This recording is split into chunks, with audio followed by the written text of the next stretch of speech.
കണ്ണൂർ ജില്ലയിൽ മഴ ശക്തി പ്രാപിച്ചു. മലയോര മേഖലയിൽ പെയ്ത കനത്ത മഴയെ തുടർന്ന് പല പാലങ്ങളും വെള്ളത്തിനടിയിലായി. ഉളിക്കൽ പയ്യാവൂർ മേഖലയിലെ പാലങ്ങളാണ് വെള്ളത്തിൽ മുങ്ങിയത്. ഇതോടെ ശ്രീകണ്ഠാപുരം മേഖലയിലും വെള്ളം കയറി. രാത്രിയിൽ പെയ്യുന്ന കനത്ത മഴയിലാണ് മലയോര മേഖലയിൽ ദുരിതത്തിന് കാരണമാവുന്നത്.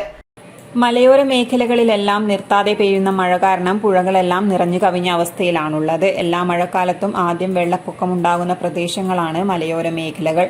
2 വർഷം മുൻപുണ്ടായ പ്രളയത്തിൽ 300-ലേറെ കടകളിൽ വെള്ളം കയറിയതിന്റെ ആഘാതത്തിൽ നിന്നും വ്യാപാര മേഖല പോലും ഇതുവരെ മോചിതമായിട്ടില്ല. ഓരോ മഴക്കാലത്തും ചങ്കിടിപ്പോടെയാണ് ഇവിടെ വ്യാപാരികൾ കഴിയുന്നത്. ഗ്രാമങ്ങളിലെ തോടുകളെല്ലാം നിറഞ്ഞൊഴുകുകയാണ്. കേരള കർണാടക അതിർത്തിയോട് ചേർന്ന് കിടക്കുന്ന ഗ്രാമങ്ങളിലും നല്ല മഴയാണ് ഇപ്പോൾ ലഭിക്കുന്നത്. പുഴകളിൽ കലക്കുവെള്ളം, വെള്ളപ്പൊക്കം ഉണ്ടാവുകയാണെങ്കിൽ നേരിടാനുള്ള എല്ലാ മുന്നൊരുക്കങ്ങളും പഞ്ചായത്തും നഗരസഭയും സ്വീകരിച്ചു വരികയാണ്. വീടുകൾക്കും കൃഷികൾക്കും വൻ നാശനഷ്ടമാണ് മലയോര മേഖലകളിൽ ഇതുവരെ റിപ്പോർട്ട് ചെയ്തിട്ടുള്ളത്. കാറ്റിൽ നേന്ത്രവാഴകൾ ഒടിഞ്ഞു വീണും മറ്റ് കൃഷികൾ നശിച്ചും വ്യാപാരികൾ ഏറെ ദുരിതത്തിലാണ് ഇവിടെ കഴിയുന്നത്.